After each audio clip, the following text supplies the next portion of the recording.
Bonjour à toutes et à tous. Mon nom est Yannick Farmer et je suis professeur à la Faculté de communication de l'Université du Québec à Montréal. Donc, aujourd'hui, je vous invite à travers cette courte présentation à réfléchir à une notion qui est très importante en éthique, qui est la notion de justice, à travers une approche qui se veut à la fois étymologique et structurelle. La raison pour laquelle j'ai décidé de faire cette présentation, c'est en fait pour répondre à un besoin exprimé par plusieurs de mes collègues qui enseignent la notion de justice dans le domaine de l'éthique et qui constataient que beaucoup de leurs étudiants, étudiantes ont de la difficulté non seulement à comprendre la notion elle-même à travers ses différentes ramifications, mais aussi à voir le lien entre les différentes théories de la justice. Donc, c'est vrai que quand on pense à la notion de justice en philosophie, en droit, en politique, c'est une notion qui se décline sous différentes théories, sous différentes notions, et parfois, c'est différents auteurs aussi. Parfois, c'est très difficile de voir s'il y a des traits communs entre les différentes notions ou théories. Et donc, ça peut devenir effectivement difficile pour un certain nombre de personnes de bien comprendre de quoi il en retourne quand on parle de justice. Donc, c'est la raison pour laquelle je voulais vous proposer cette courte présentation. C'est pour essayer un peu de démêler les différentes théories, les différentes notions. Donc, ma présentation sera assez simple. Elle se fera en deux étapes relativement courtes. Dans la première, on va s'intéresser à l'étymologie du mot justice, donc de voir quelle est son origine et son sens. Et dans un deuxième temps, on va essayer d'établir une structure de base du concept de justice lui-même, qui va permettre de voir les points communs entre les différentes théories. Donc, d'un point de vue étymologique, d'où vient le mot justice? Ben, c'est comme beaucoup des mots en français, c'est un mot d'origine latine, justitia, qui fait référence à un sentiment ou à un esprit d'équité. Et je souligne en caractère gras le mot équité parce que, au fond, réaliser la justice, c'est réaliser l'équité. Donc, équité et justice sont deux termes qui sont très, très proches et qui nous permettent de comprendre quel est, au fond, le sens de la justice.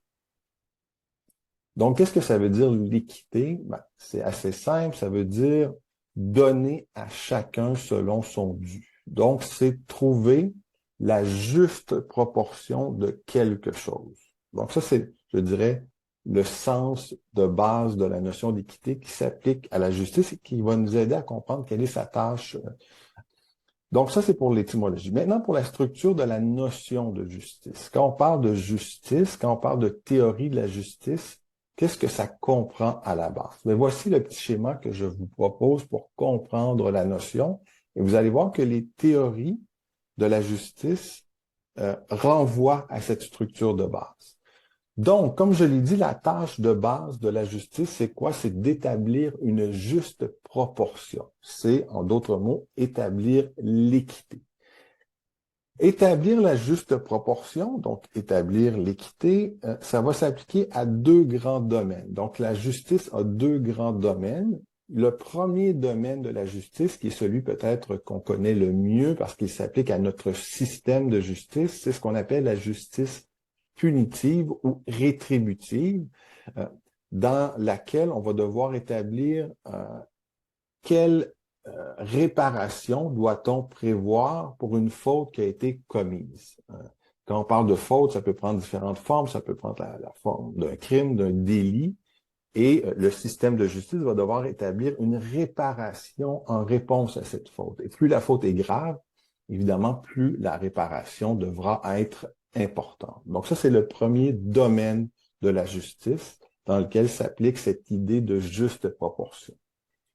Le deuxième grand domaine de la justice, c'est celui de l'allocation des biens ou des ressources, ce qu'on appelle, en d'autres mots, la justice distributive. Quand on parle de justice sociale, qui est un terme assez en vogue au cours des dernières années dans le domaine politique ou économique, on parle d'une forme de justice distributive. Donc, on essaie de s'interroger à travers la justice sociale à comment, par exemple, répartir les richesses, au sein d'une société. Donc, c'est une forme de justice distributive. Donc, vous avez là les deux grands domaines de la justice auxquels s'applique cette tâche de base qui est d'établir la juste proportion, donc d'établir l'équité.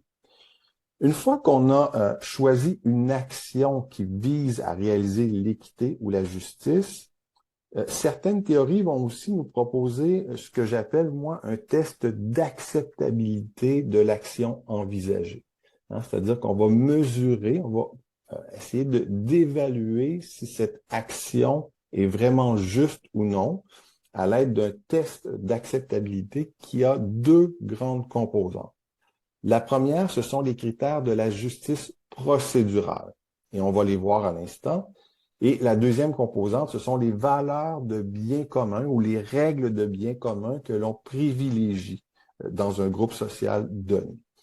Et la finalité de la notion de justice, c'est quoi? La raison pour laquelle la justice est une notion aussi importante en éthique et en politique, c'est qu'elle vise, au fond, la justice à établir la paix, l'harmonie et la cohésion sociale au sein d'un groupe ou d'une société à partir de l'équilibre des droits. C'est-à-dire qu'à travers l'équilibre des droits, on suppose que la justice nous amènera une forme de cohésion, de paix et d'harmonie sociale.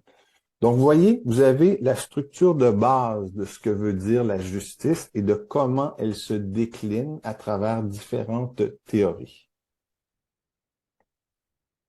Quand je parle du test d'acceptabilité d'une action qui vise la justice, je dis qu'il y a deux composantes, celui de la justice procédurale et celui des valeurs ou des règles de bien commun. Dans la littérature scientifique, il y a des chercheurs qui se sont interrogés sur c'est quoi les règles de procédure qui sont perçues par les êtres humains comme étant les plus justes, donc les plus à même de favoriser cette paix et cette cohésion dont on parlait tout à l'heure. Voici ce que la littérature nous dit sur les règles de justice procédurale qui sont les plus à même de permettre à une décision, une action de justice d'être stable et d'être perçue comme acceptable. Donc, la première règle, c'est celle de l'uniformité, c'est-à-dire qu'il faut qu'une action s'applique à tous de la même manière et de manière constante dans le temps. Donc, ça, c'est une première règle de justice procédurale. La deuxième, c'est l'impartialité. Il faut que la personne qui évalue une situation ou qui juge, par exemple, dans un procès, une situation, il faut que cette personne-là soit impartiale. Il faut que le processus d'évaluation d'une situation soit perçu comme impartial. Ça, c'est une deuxième règle de justice procédurale. Troisième règle, c'est qu'il faut que l'information dont on se sert pour évaluer une situation soit précise. L'information soit précise, complète, transparente. Donc, ça, c'est une troisième règle de justice procédurale.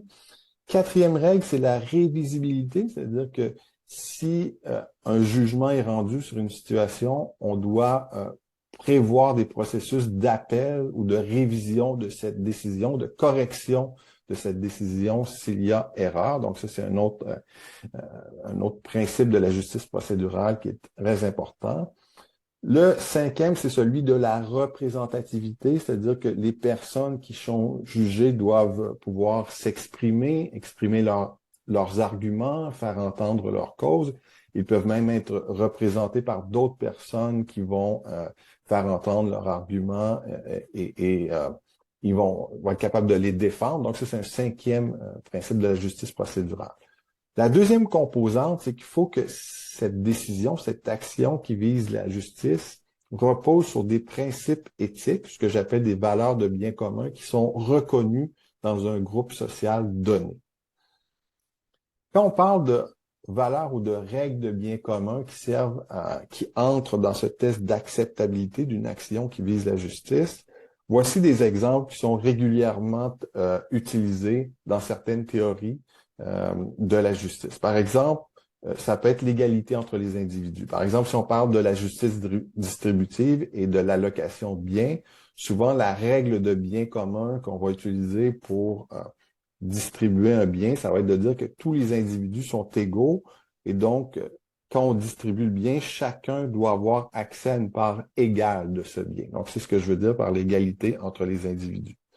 Parfois, au contraire, on va privilégier une règle de bien commun qui est le besoin. C'est-à-dire que chacun en aura selon ses besoins. Ceux qui ont plus de besoins en auront plus, ceux qui ont moins de besoins en auront moins.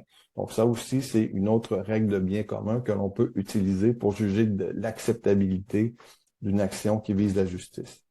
Dans d'autres cas, ce sera l'équité intergénérationnelle, hein, c'est-à-dire c'est l'idée que par exemple, les personnes qui ont vécu plus longtemps ont pu davantage profiter des bienfaits de la vie et donc il est important que d'autres plus jeunes puissent avoir accès aux mêmes bénéfices. Cette règle, par exemple, s'est appliquée là, dans certains cas pour la distribution de soins de santé dans le cas de la pandémie. C'est qu'on disait si on a des ressources limitées en santé et qu'on doit distribuer à des individus, il serait peut-être normal et acceptable que l'on privilégie les gens les plus jeunes, puisque ce sont eux qui ont le plus d'années encore à vivre, alors que les personnes plus âgées ont déjà beaucoup profité de la vie. Donc, c'est un peu cette notion d'équité intergénérationnelle qui sert de règle de bien commun pour tester l'acceptabilité d'une action qui vise la justice. Parfois, ce sera l'utilité sociale, hein, c'est-à-dire qu'on va prioriser dans la distribution, dans l'allocation d'un bien, les personnes qui sont jugées avoir une utilité sociale plus importante. Ça peut être, par exemple, dans le cas de la vaccination pour la COVID-19, de prioriser les gens qui appartiennent au personnel de santé, puisque ce sont des personnes qui donnent des soins et qui donc sont très utiles socialement dans un contexte comme celui de la pandémie. Donc, vous voyez, ce sont des exemples, il y en a d'autres, de valeurs ou de règles de bien commun qui nous servent à évaluer le caractère juste ou injuste d'une action qui vise la justice. Donc, ces valeurs, avec les règles de justice procédurale, constituent ce que j'appelle un test d'acceptabilité qui nous sert à évaluer la pertinence ou non, en termes de justice, d'une action.